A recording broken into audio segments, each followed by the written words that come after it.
Den Bruno Senna altså i sprintløbet søndag i noget nær en racerkørers mareridt,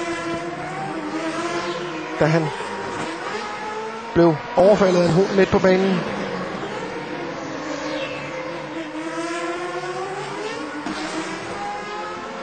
Noget som senere har givet de tyrkiske løbsarrangører en masse ballade. Man skal altså sørge for at holde området hundefrit.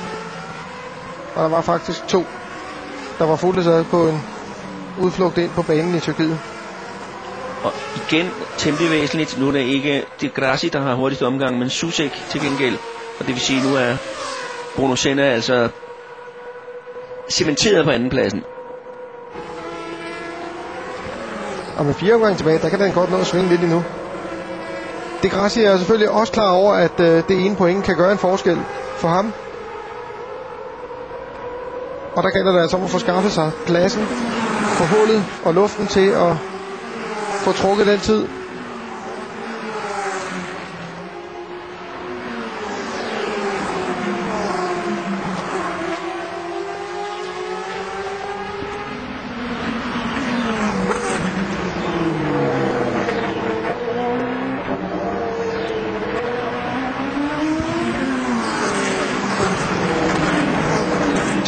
Resterer der. Og som vi så på grafikken, Valsecchi, og han har 7 sekunder ned til Rodriguez, der har fået et lille hul ned til Grosjean, og et lille hul ned fra Grosjean til Maldonado. Pantano 5'er og D'Ambrosio den sidste mand i pointene.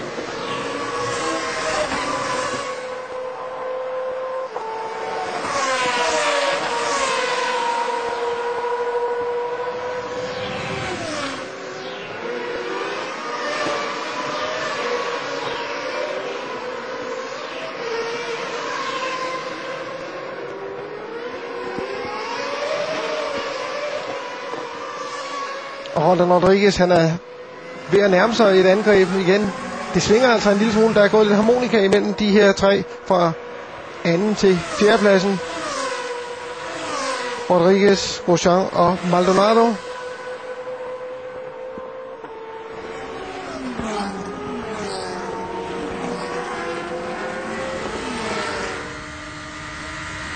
Her er vi ombord Senna. Op mod Ascari-chikanen. Og Senna stadigvæk bag ved Buemi. Han fangede relativt hurtigt Sebastian Buemi. Men der har han altså været strandet nu i mange omgange.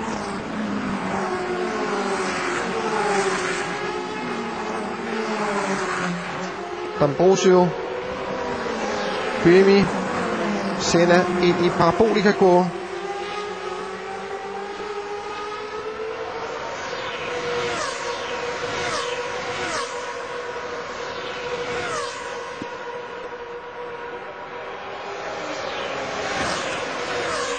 Altså næst sidste omgang.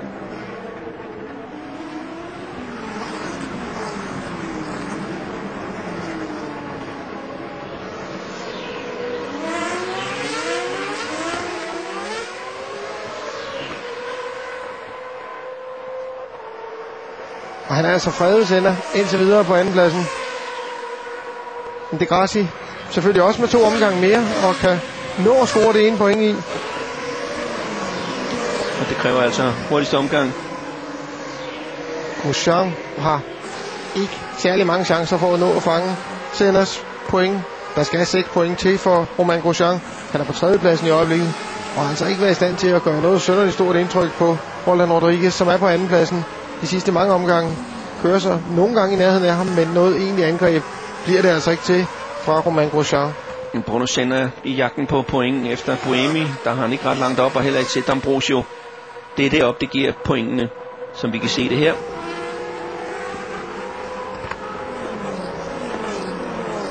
Altså 3 i den gik her lige efter Buemi med nummer 14.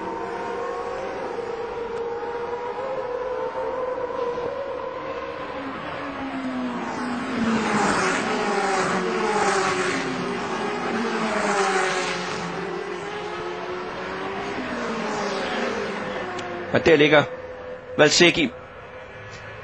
Har man altså ikke rigtig nogen, der har hørt fra et stykke tid nu. Han er kort og godt bare kørt med det her løb.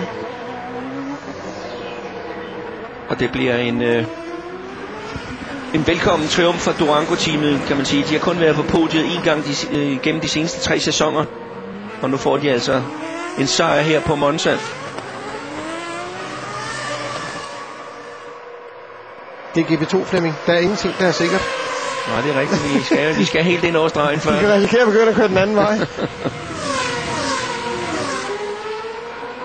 Men så lad os holde den der, som det ser ud nu. Og så kampen mellem Rodriguez, Grosjean og Maldonado om at komme på podiet for sæsonens sidste GP2-løb.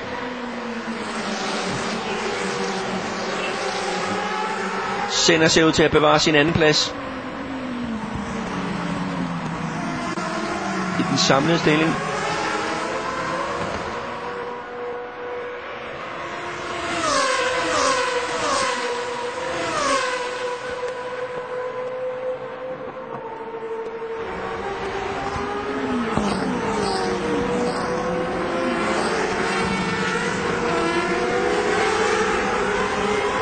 De tager altså ikke alene afsked med Monza, de tager også afsked med sæsonen 2008, og det gør Davide Valsecchi altså her på vej mod sin første triumf i GP2. Han har vundet en enkelt gang i Renault-serien, men altså første gang i GP2 efter 2 fantastiske uheld, kan man sige.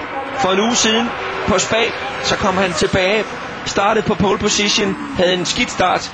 Til gengæld så har han altså kørt suverænt og vinder med godt 9 sekunder ned til Rodriguez, der kommer ind med Grosjean på 3. pladsen. De 3 altså på podiet. Maldonado bliver 4. Pantano, den samlede vinder, kommer 5'er. Ind som 5'er. D'Ambrosio bliver 6'er. Buemi 7'er. Og Bruno Senna bevarer en 8. plads. Og i den samlede stilling bevarer han også 2. pladsen foran Di Grassi. Hurtigste omgang gik nemlig til Susek, og altså ingen point i dag til Di Grassi. Han får en 3. plads sammenlagt. Den her vinder altså på Monza sprintracet Davide Valsecchi, og dermed altså dobbelt italiensk triumf i denne weekend på denne bane her. I går Di Grassi, og i dag Valsecchi. Hurtigst ud af bilen der. Jeg tror Pantano, han er stoppet nede i den første chikane. Der er lidt tilskuere, han skal ud til. Han har også fået redekoreret sin hjelm nu, efter han har vundet mesterskabet.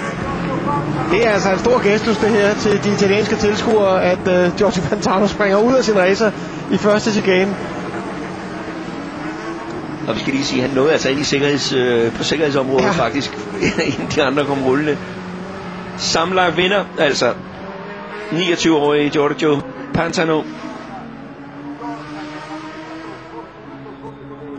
Det er populært det her. Det sætter tilskuerne altså pris på. Stærkt kørt og en blændende stærk sæson af 29-årige Giorgio Pantano.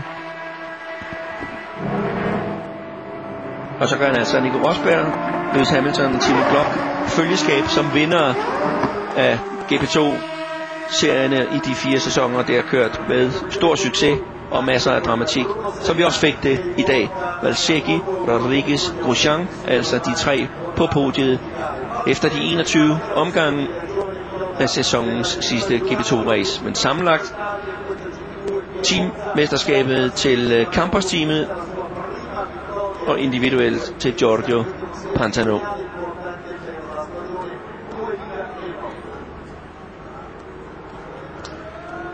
Og det er det skilt, vi altså ser for sidste gang i denne sæson her. Og med det, så siger vi tak for nu. Der er Formel 1 live 13:55 på TV2, og det bliver dramatisk.